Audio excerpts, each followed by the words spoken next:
My child, I want you to hear me today. My child, right today, not tomorrow, not somewhere down the road.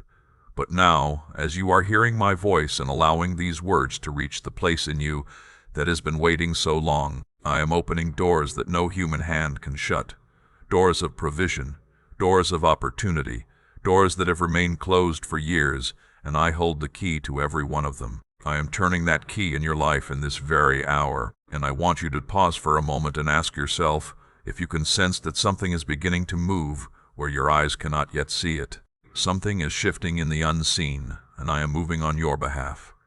Resources are being released, paths are being cleared, and the barriers that have held back what you have needed are beginning to come down as I speak. This is not a promise meant for some distant season that you have to keep waiting and wondering about. I am speaking to you about what I am doing in this moment while you are listening. I have seen every effort you have made to open these doors by yourself. I saw you knock, push, try again, change your approach, and keep going even when you were exhausted from trying to make something happen that would not move. You have carried the weight of believing that if you did not force it, nothing would change.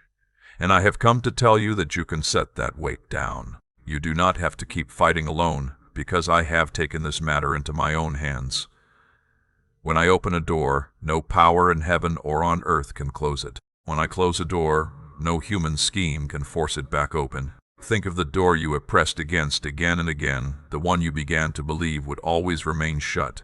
And understand this, I am opening that door for you, myself. The opportunity that looked impossible to reach, I am bringing within your reach, and the resource you could not find has already been accounted for in my provision.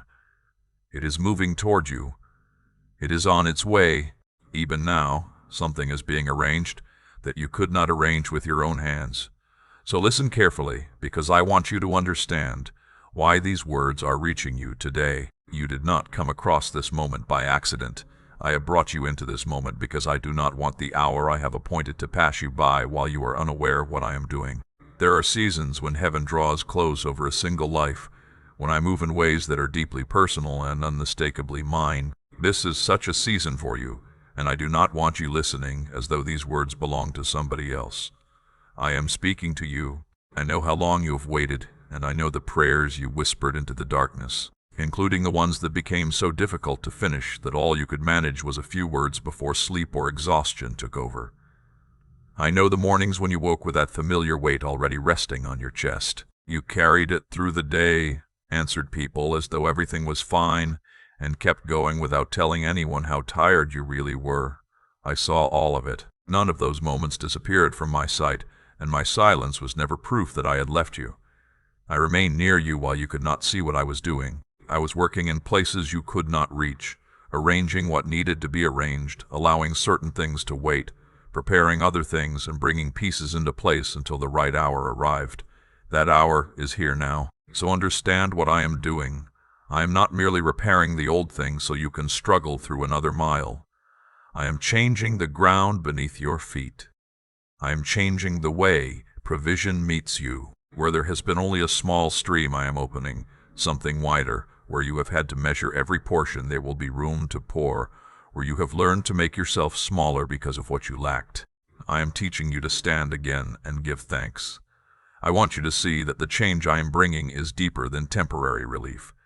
I am teaching you to recognize my faithfulness in a different way. Remember my servant Elijah beside the brook. When the water dried up, Elijah could have looked at the empty brook and believed that his provision had ended. But I had already spoken to a widow in Zarephath and prepared another source before he ever experienced that lack. Before the need became visible, I had already made provision for it. This is part of how I work, and I want you to remember it when you cannot yet see what I have prepared. Your answer is not being hurriedly assembled because you finally became desperate enough.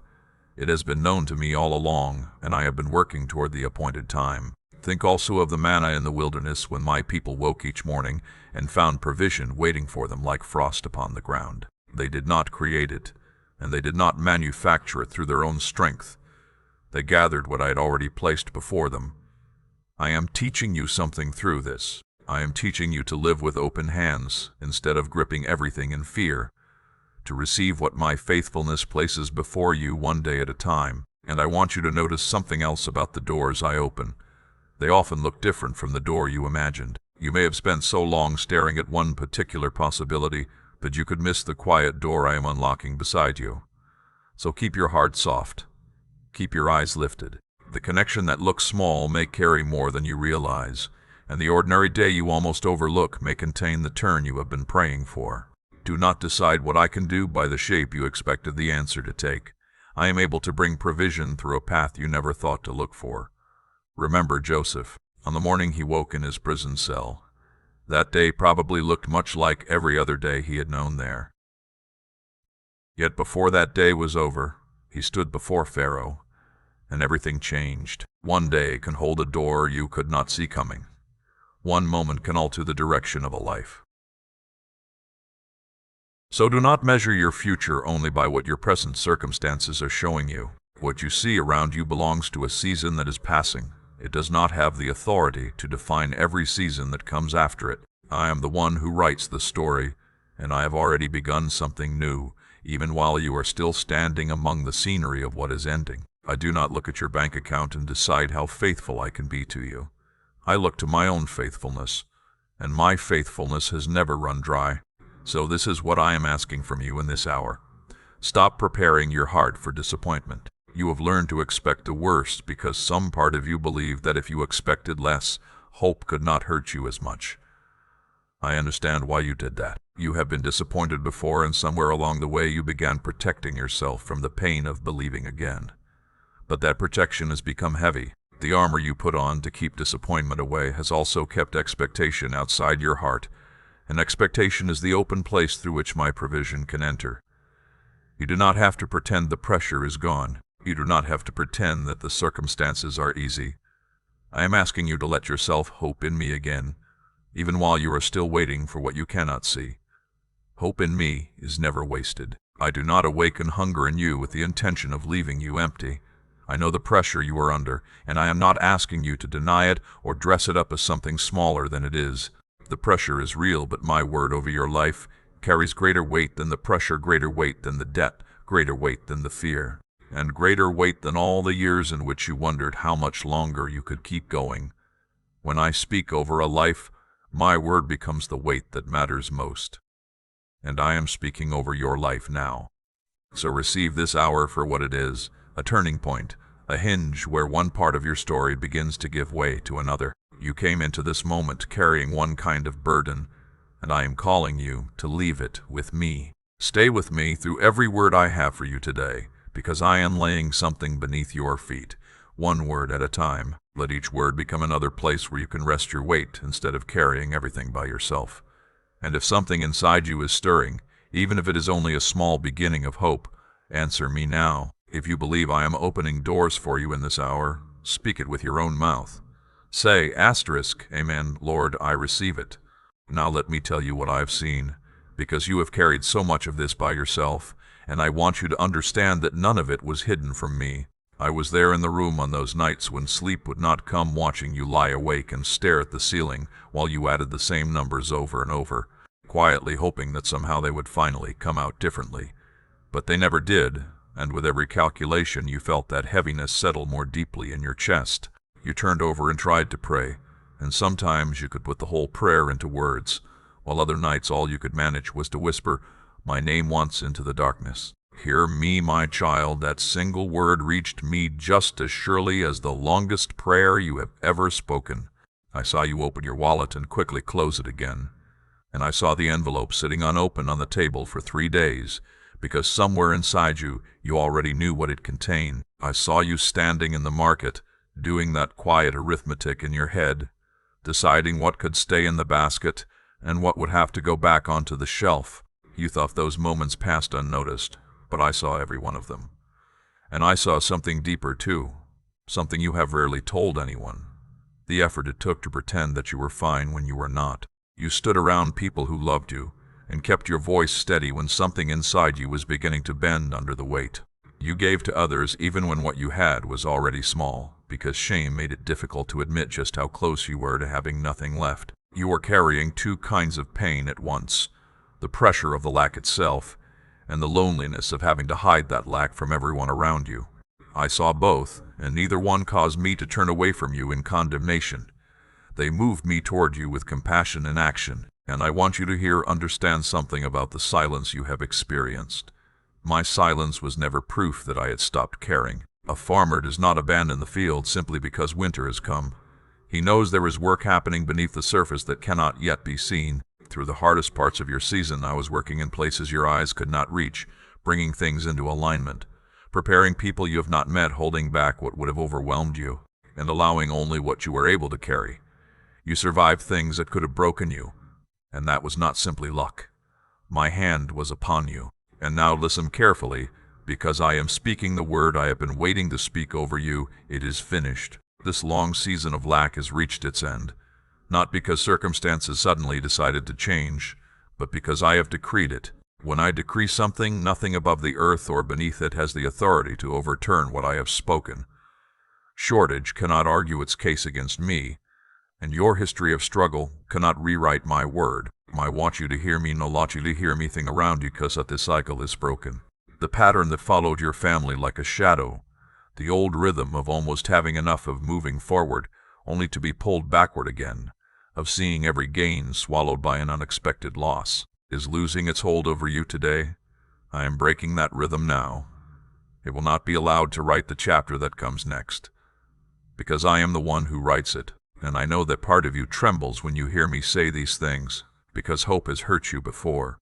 You trusted once, and the breakthrough did not arrive when you thought it would. You opened your heart, believed for an answer, and when the answer seemed to disappear, something inside you decided it would be safer to never become that open again. I am not offended by your caution, my child, but I want you to remember who is speaking to you. People have promised you things and disappointed you. Circumstances have looked certain one day and completely different the next. But I am not a man who lies, and I am not a circumstance that changes with the weather. When I tell you that the season is turned, you can trust the one who is speaking. Think about the woman who came to my prophet Elisha with nothing but a small jar of oil and creditors waiting at her door.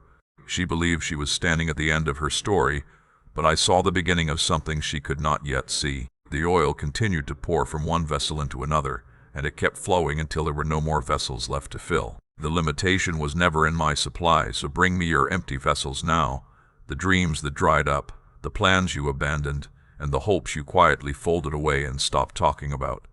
My oil has not run dry. Think also of my people standing at the sea with water before them and an army behind them, seeing no reasonable path forward. Human reasoning could not create a way through that moment, but I opened the waters, and they crossed on dry ground. Your circumstances may look sealed from every direction, but a sealed place is often where my work becomes unmistakable. When the way opens, you will know beyond argument that it was my hand that made the way. So tonight, let the anxiety begin to loosen its grip. You have watched over your troubles like a guard who is afraid to close his eyes, almost believing that if you stop worrying for even a moment, everything will collapse. But your worry was never holding those walls together. I am the one who holds them. You can step down from the watchman's post and learn the rest of a child whose father neither sleeps nor grows weary. And as you rest, let the shame go with you. Lack was a season you walked through. It was never the name I gave you. You are not the number written on an account, and you are not the total of everything that has gone wrong. You are mine, and what belongs to me does not remain forgotten in the depths forever, because I am the God who brings things up and out of pits, out of prisons, and out of long winters into sudden spring. From this day forward, pay attention to the small signs first. Notice the unexpected kindness, the bill that resolves more easily than you expected, the quiet idea that comes to you and refuses to leave. Breakthrough rarely begins with a trumpet announcing itself.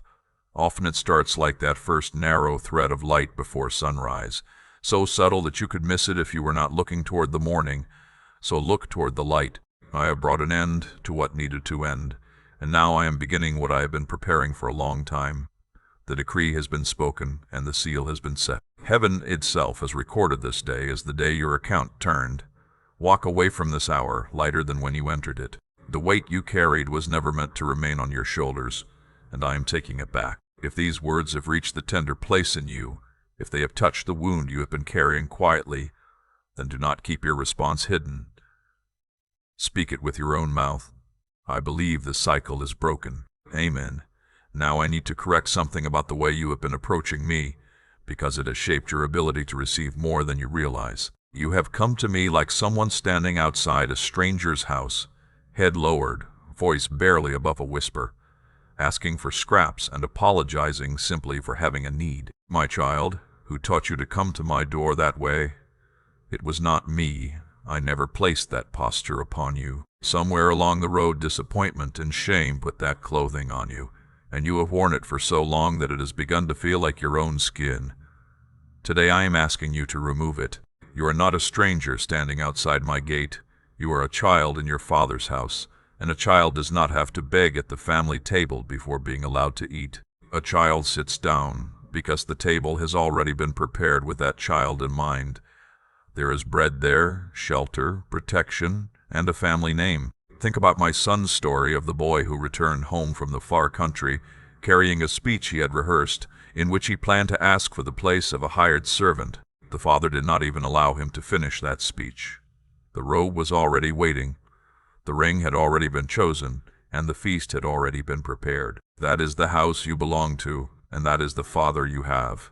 So lift your head when you speak to me. Come with confidence, not because you have somehow earned the right to be confident, but because the door through which you enter was opened at the highest cost, and there is no shame in walking through a door that was opened for you. Ask with a larger heart, and allow yourself to expect with warmth. Making your request small does not honor me more. Sometimes it simply reveals how small you still believe my heart toward you can be. Because you are an heir and not a beggar, I can speak to you now about giving, because an heir has the freedom to release what is in their hands. A beggar clings because they are afraid there will not be enough, but an heir can open their hand because they know where their provision comes from. My child, is everything around you to place a portion of what you had, something that carries real weight for you, before me as an offering connected to this work. Let it be like a seed released into deep waters, something entrusted to me rather than held tightly, because fear says you may need it later. And if you desire to support this work, you can do so through the QR code or the support link in the description. What matters here is the posture of your heart, that your trust rests in my ability to provide, and that fear of lack no longer has the final word over what you release. Let me tell you why releasing matters so deeply in my kingdom. It is not because I am lacking anything. Every animal on 1,000 hills belongs to me, and every hidden vein of gold beneath the earth is already mine. I do not need to take something from your hand, but I care deeply about what has taken hold of your heart. Your hand often reveals what your heart has been afraid to admit. A fist can show that fear is still ruling, while an open hand can show that trust has taken its rightful place. When you release something in faith, you are making a declaration about where you believe your future rests, in the kingdom of scarcity that whispers there will never be enough, or in my kingdom where bread multiplies when it is broken, and water becomes wine when it is poured. Remember the widow I watched at the treasury. Wealthy people gave large amounts, but those gifts did not cost them what her 2 small coins cost her. She gave little in the eyes of others, yet I said her offering carried greater weight, because I was looking beyond the amount and seeing the trust behind it. Her offering carried a simple confidence: tomorrow belongs to God. That is the arithmetic of heaven, and it is never needed to be rewritten. Now understand what your inheritance truly contains, because it reaches far beyond material provision. Wisdom is part of it. Wisdom for the decisions standing before you. When Solomon asked me for an understanding heart, I gave it gladly and added what he had not even requested. I have not changed, so ask me for wisdom. And you do not need to be ashamed of bringing that request to me. Direction is part of it too. The ability to recognize the right step when the right hour comes. Connections are part of it. People I have placed along your path whom you have not met yet. People who may help open what you could not open by yourself. Peace belongs there as well, the kind that can guard your mind when the news is troubling and the answer you are waiting for still seems delayed. These things are yours as an inheritance, not something you have to bargain for. You do not manipulate me into giving them to you, and you do not have to exhaust yourself trying to prove that you deserve them. Receive them like a child receiving breakfast in the home of a faithful father, with gratitude and with the simple trust that provision belongs at the family table. And do not become afraid that the supply will become smaller simply because you receive from it. An earthly inheritance becomes divided among heirs until each person receives a smaller portion, but my house does not operate that way. Every child can receive fully, while the storehouse remains full. What belongs to you does not have to be taken away from someone else, and another person's portion cannot diminish what I have set aside for you. It was measured for you, prepared for you, and it carries your name. But an inheritance that remains unclaimed cannot feed anyone, just as a deed locked away in a drawer cannot build a home. That is why I keep calling you to receive, to speak, and to act. What I had made available must also be received by faith. Faith is the way an heir reaches out and takes hold of what has already been promised. So stretch out your hand and say concerning every promise I have spoken to you today, "This belongs to me because my Father has said so." And when provision begins to move through your life, remember the order of my house. You are blessed to become like a river, not a reservoir. A river remains fresh because it continues to flow, and what I place through your hands is meant to nourish more than your own table. As you give to others, what has been entrusted to you continues moving outward, like a spring quietly renewed by a source deeper than any drought. Walk out of this hour with a different posture, with your shoulders lifted and your head held high. This is not pride, because pride can simply be fear dressed up to look confident. This is sonship and daughterhood, the settled dignity of someone who knows where they belong. The house belongs to me. The table has already been prepared, and the place with your name on it has been waiting far longer than you may realize. Now I want to teach you about the power I placed within your mouth, because you have been carrying a key and treating it as though it were a burden. When I formed the world, I did not need human hands to construct it. I spoke, "Let there be light," and light came forth. That is part of the pattern of my kingdom. And when I created you in my image, I placed within you a measure of that same pattern. Your words are more than sounds that disappear into the air. They are seeds, and every seed falls somewhere and begins to produce something. Day after day you have been planting with your mouth, and some of what surrounds you now has grown from words spoken long ago, some by you and some by people who spoke over your life. That is why I am asking you to speak into agreement with what I am doing, rather than keeping everything locked inside your thoughts. Quiet agreement can be a beginning, but faith finds expression when it crosses your lips. Scripture says that a person believes with the heart and makes confession with the mouth. There is a connection between the unseen place where I have already answered and the visible place where you are still waiting. And your spoken faith becomes part of that movement between the two. When you speak what I have spoken, you bring your words into agreement with what I have said, and what has been prepared begins to move toward what you can see. Think about Jericho. The walls did not fall because my people climbed them with ladders or defeated them with ordinary weapons. For 6 days they marched in silence, carrying the word I had already given them, and on the 7th day they opened their mouths and shouted, and the walls came down. Their shout did not create the victory. I had already given them the city. Their shout was an expression of receiving what I had spoken. Your declaration works in the same way. You are not trying to persuade me to bless you, but reaching out in faith toward what I have already released. Think about the blind man on the road near Jericho. The crowd told him to quiet down, and his circumstances could have given him every reason to remain silent. Yet he cried out even louder, "Son of David, have mercy on me." His voice stopped me in the road. The people who tried to silence him received nothing from that moment, but the man who cried out went home seeing. So, do not allow a voice within you or around you to convince you that silence is the only safe response. Speak your faith even when your voice trembles, because a declaration made through trembling faith still reaches my hand. From this day forward, pay attention to the words you release over your own life. Stop speaking your defeat as though it were already written, saying, "Nothing ever works out for me. It will always be this way. I will never get ahead." When you continually speak those words, you are doing more than describing what you see. You are helping shape the atmosphere in which you live. Instead, let your mouth agree with what I say. Say, "My God supplies all my need. Goodness and mercy are following me. The one who began a good work in me will finish it." Bring your words into agreement with your Father, and watch how the atmosphere around your life begins to change. And there is something more I want you to receive. So let your heart stay soft for a moment, because what I have placed in your hands was never meant to stop with you.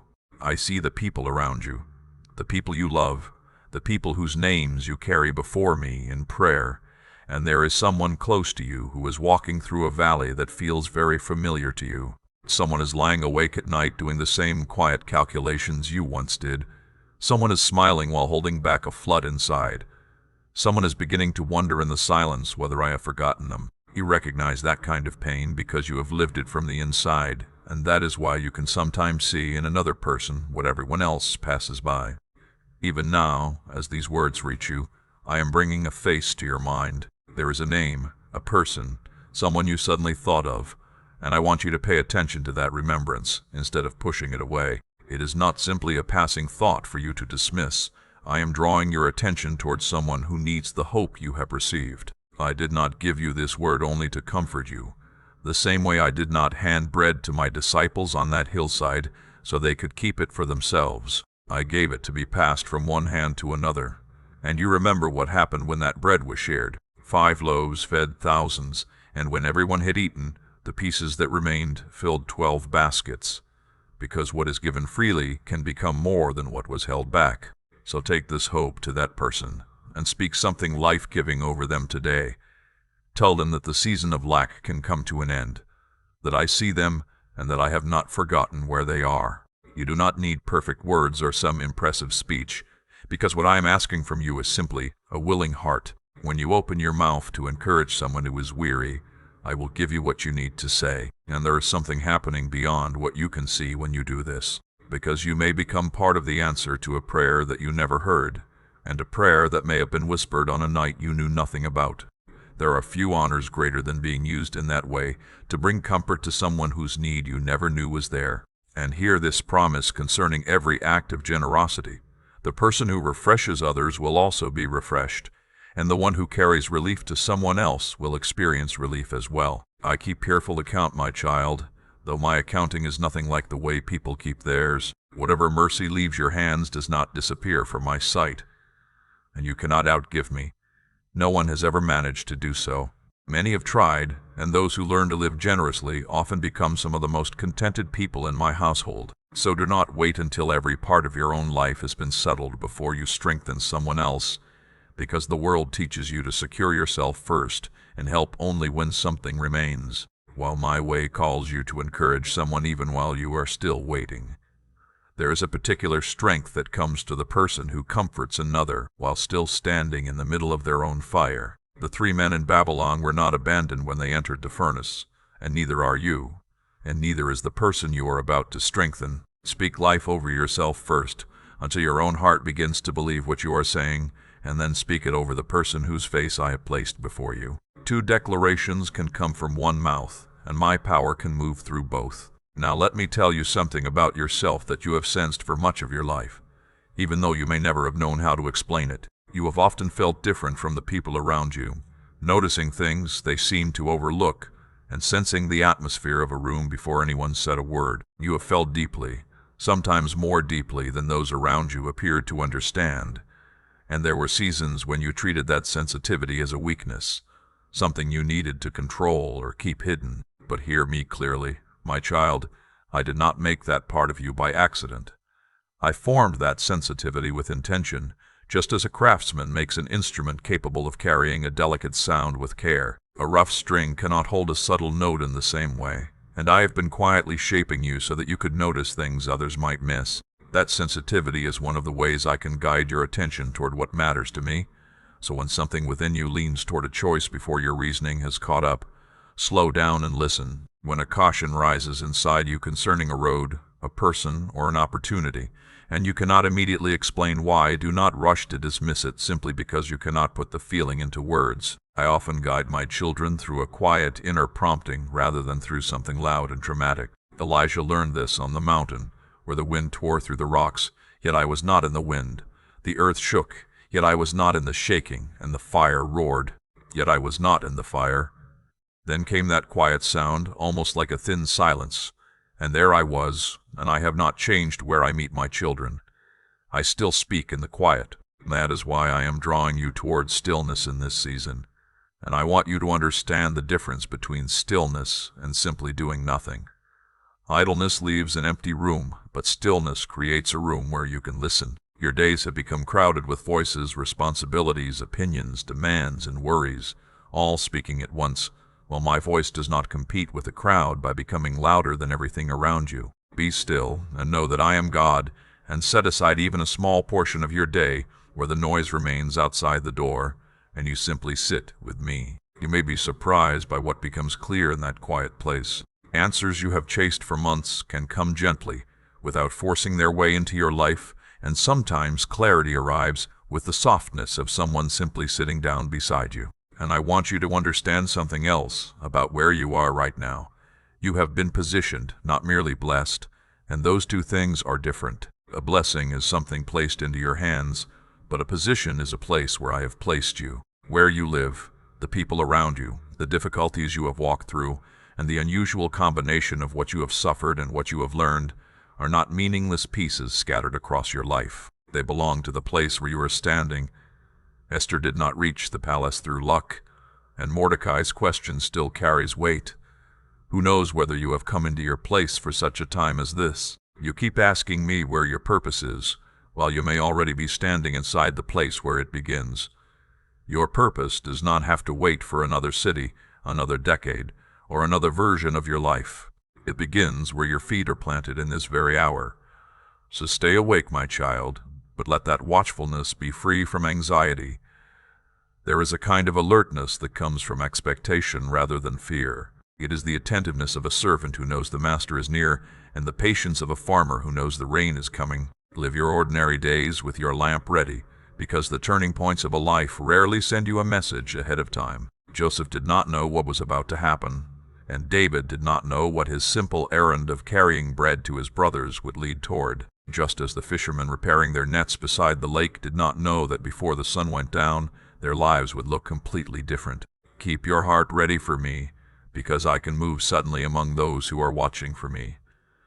And while you remain watchful, remember what surrounds you. You are more protected than you have understood, more often than you have realized, and there are things my hand has been guarding you from that you have never even known were near. My servant Elisha's young helper woke one morning and saw an army surrounding the city, and fear took hold of him until his eyes were opened, and he saw the mountains filled with horses and chariots of fire. The protection was already there before he could see it. It did not appear because his eyes finally recognized it. That is true for you as well. I have kept you in dangers you knew about, and I have kept you through dangers you never knew existed. There were roads you did not take, delays that frustrated you and yet preserved you, and doors that closed in your face while their closing was also a shield around you. One day I will let you see how often my hand was resting on the latch. Because I have kept you, you can be courageous. Fear has lived in your house for too long, taking up space as though it belonged there, and deciding which rooms you are allowed to enter. But I have not given you a spirit of fear. I have given you power, love, and a sound mind. Courage in my kingdom does not mean your hands never shake. It means you take the next step while you are still trembling, because you trust the one who called you out of the boat. Peter walked on the water as long as his eyes remained on me, and even when he began to sink, he did not drown because my hand reached him before the sea could have him. My hand is still quicker than the waters that frighten you. There is something else about this hour I want you to remember. Some of what I am doing in you needs to remain protected for a while, rather than announced to everyone. Mary received astonishing things from heaven and kept them within her, pondering them in her heart, because new work is like new planting, and roots grow strongest when they are left undisturbed. Let what I am speaking to you settle deeply before you feel the need to carry it everywhere. When the right time comes, and when the right people are able to honor what I am doing, you will understand why I asked you to wait. You are seen, you are placed, you are guarded, and you are being prepared. So let those truths become the walls around the life you live from this point forward. If you know this word was appointed for you, answer with your own voice and say, Amen, I am chosen and kept. Something is changing within you, and I want you to recognize it while it happens, so that you can cooperate with the work instead of fearing it. Certain conversations that once captivated you may now feel empty. Places that never used to exhaust you may leave you drained. And pursuits you chased for years may have grown quiet inside you. Do not be frightened by that change. You are not becoming cold, you are becoming clearer. and I am reshaping what you hunger for, so that it agrees with the assignment I have placed before you. When I prepare someone for more, I often begin by loosening their grip on what is less, and much of what is falling away is simply making room. Releasing things will be part of this season, and I will not pretend it is painless. Old habits can feel like worn shoes, familiar even after they begin to hurt, and old resentments can feel like possessions even though they have been taking something from your heart every day. But you cannot move forward while your anchor remains down, so forgive those who need forgiveness, not because what happened was insignificant, but because the weight has become too heavy for where I am taking you. Let go, too, of the picture you once carried of what your life was supposed to look like by now. I am not simply returning you to an old plan. I am unfolding something different, and receiving what comes next will require open hands. As the clutter clears, your discernment will sharpen, and you will begin to recognize what is genuine and what only appears beautiful from a distance. You will hear the difference between a voice that nourishes you and one that simply knows how to flatter you. This is not suspicion, because suspicion is fear wearing another face, and I am not giving you fear. This is discernment, the quiet companion of wisdom, and it will help keep you from tables where you were never meant to sit and detours that present themselves as though they were your destiny. When wisdom quietly tells you, honor her, listen, because she speaks in agreement with what I am teaching you. Guard your peace as carefully as a watchman guards a city, because in the season ahead, your peace will be part of what equips you to walk well. Out of the heart flow the issues of life, so guard your heart carefully. Every argument does not require your presence, every offense does not require an answer, and every invitation does not deserve a yes. You are learning the strength of a closed door and the meaning silence can carry. My son stood before Pilate and chose not to defend himself, and heaven did not regard his quietness as weakness. Some battles are won simply by refusing to enter them. Patience is growing in you too, even though patience rarely feels like growth while it is happening. You have asked me to hurry, and I have heard every prayer, but understand why I sometimes allow the process to take longer than you expected. I am not only preparing something for you, I am preparing you for what I place in your hands, and that second work matters even more. Provision placed into hands before character is ready can become a burden disguised as a gift. And I love you too much to make an unfinished house look beautiful while its foundation remains weak. So when my timing feels slow, remember the farmer who does not accuse the field simply because spring has arrived and the harvest is not. The seed is not forgotten because it is underground. It is doing the work seeds are meant to do in the dark. And let gratitude become part of your daily life, not the kind that thanks me only when the answer appears, but the deeper gratitude that notices my fingerprints in ordinary moments. Thank me for the meal, the breath in your lungs, the roof over your head, and the person who asked how you were and truly wanted to know. Gratitude enlarges what it touches. 10 lepers were cleansed on the road, but one returned to thank me, and he received something deeper than restored skin. He went away whole. Thanksgiving marked the difference, and that kind of gratitude is available to you every time you wake, requiring no price beyond your attention. As this work continues, you will also notice that the approval of others does not control you the way it once did. That hunger pushed you harder and kept you performing longer than you realized, explaining yourself and quietly auditioning for people who were barely watching. It is losing its grip because when a heart knows it is already loved, it stops begging for a seat at someone else's table. Let my opinion of you become the clearest voice you hear. I formed you, I chose you, and I have never looked at you with regret. And when that truth settles deeply into you, you will enter rooms differently, free to simply serve.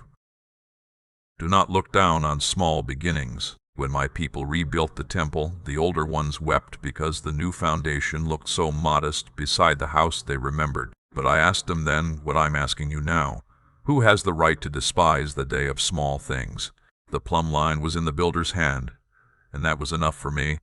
So build what is in front of you, because I measure a work by faithfulness rather than by the size it is reached. Elijah's servant saw only a small cloud rising from the mountain, no larger than a man's hand.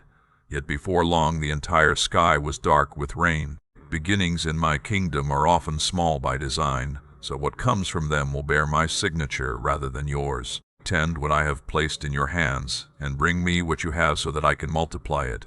Do not mistake the quiet stretches of this transformation for emptiness. There will be days when it feels as though nothing is moving, when the old pull returns and you wonder whether anything I spoke to you in this hour was real. Growth does not come with a calendar you can check each morning. Think of the bamboo farmer who waters soil that seems to give him nothing for a long time, only to see the shoot rise faster than everything around it in a single season. The evidence appears suddenly, but the growing was happening all along. Do not judge what I am doing by bare ground. Judge it by my word, because what I speak does not return to me empty. And to every part of this process, stay tender, my child. The world will offer you a harder heart and tell you that becoming guarded is the price of being safe. But you can become wiser without becoming cold, careful without building walls, and strong without becoming harsh. Remember the reed bruised along the road, I do not break it, and the candle burning low, I do not extinguish it. Carry that gentleness toward the people I place in your path and toward yourself, because you have spoken to yourself in ways you would never speak to someone you love. Speak to yourself with the tenderness you would give to a beloved child.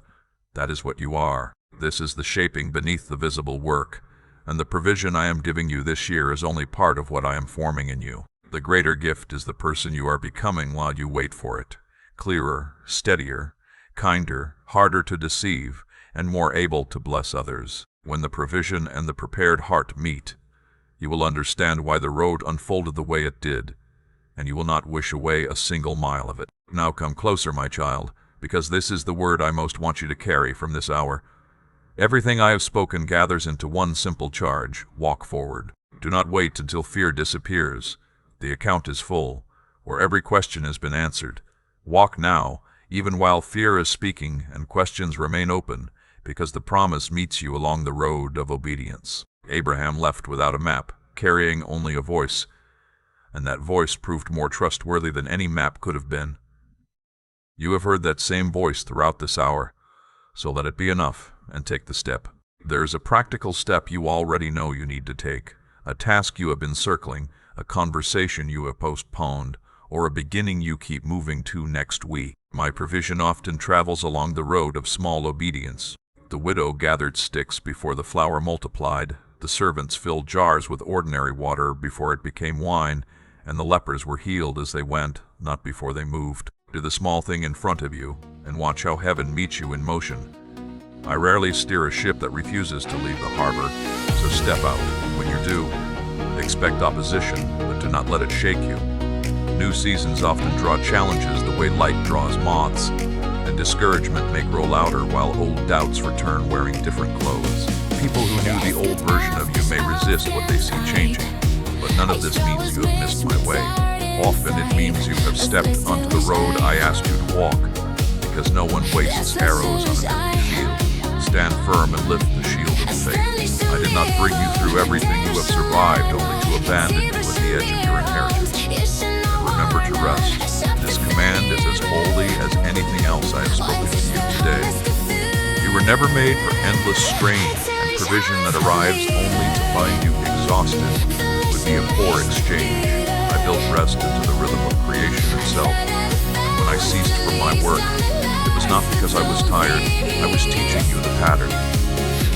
Sleep without guilt, receive Sabbath without apology, and the world will continue while you rest, because you were never the one holding everything together. I was, and I do not grow weary. Let that truth settle into you, especially if you've been carrying responsibilities as though everything depends on you. Hold this hour somewhere deep inside you, because there will be days when the sky feels gray again, and old voices try to reclaim their seats. On those days, you will need something you can look toward and remember. When Israel crossed the Jordan, I told them to take 12 stones from the riverbed and place them on the bank, so that years later they could point and say, "This is where the water parted." Let these words become stones like that for you. Return to them when the days feel heavy, and speak to your own soul, "I remember what was spoken over me, and I remember who spoke it. His word has never fallen to the ground." Let me say plainly what I have shown you today. The long season of lack is ending because I have decreed its end, and doors are opening that no hand can shut because I hold the key. You come to my table as an heir rather than a beggar, so lift your head. Your mouth can agree with what heaven is doing, so use it. You have been placed where you are for a reason, watched over by more than your eyes can see, so be courageous. And you are being formed from the inside outward, so be patient with that forming. Every one of these words is settled, and none of them depends on your mood tomorrow morning. They rest upon my faithfulness, and my faithfulness has endured longer than every empire that ever questioned it. I know there were moments when hope and fear were arguing inside you, and that struggle does not offend me. Bring it to me each day, whether you come with strong faith or only the small faith of a mustard seed. Come in your weariness and your strength, and we will talk, you and I, the way friends speak with one another. My door has no posted hours, and my ear does not become tired of hearing your voice. Of all the wonders I have made, the seas and stars and mountains beyond your counting, it is still the trusting heart of my child that brings me delight. Go now into your ordinary evening, knowing that you can meet it with a different heart. The same rooms may surround you and the same troubles may wait, but you do not have to meet them in the same way. Watch for my hand in the small hours and the small mercies. Speak life over what I have promised. Strengthen the person whose face I placed before your heart, and keep your inner room quiet enough to hear me. I will have more to say to you in the days ahead, and I want you close enough to recognize my voice when I speak. Do not let the noise around you become louder than the quiet place where you meet with me. And now receive the peace I leave with you. It is not the kind of peace the world gives, rising and falling with the news or whatever happens around you. It is my peace, the peace that remained in the stern of a boat while a storm raged around it, the peace that could sit at a table surrounded by enemies and still eat with a steady hand. Let that peace settle over you now and remain when the room becomes quiet again. You are not the same person who entered this hour, because something was spoken, something was broken open, something was made available, and something within you answered yes. I am with you always, not only when the answer arrives, but here with you now, tonight, in the waiting, the work, and every step forward. Before you became aware of me, I was already keeping you, and long after this hour becomes a distant memory, I will still be keeping you. Nothing that rises against you this week is greater than the one who goes before you. Nothing in your past carries more authority than what I have spoken concerning your future. And nothing, neither height nor depth, nor anything else that has been created, can separate you from my love. Go forward in that love. Stand upon what I have spoken, and live from the peace I have given you. Before you rise, let the last words you speak to me become the first words of this new season in your life. Amen, Father. Let it be so in my life. If you would like to support this work, you can do so through the QR code or the support link in the description. God bless you.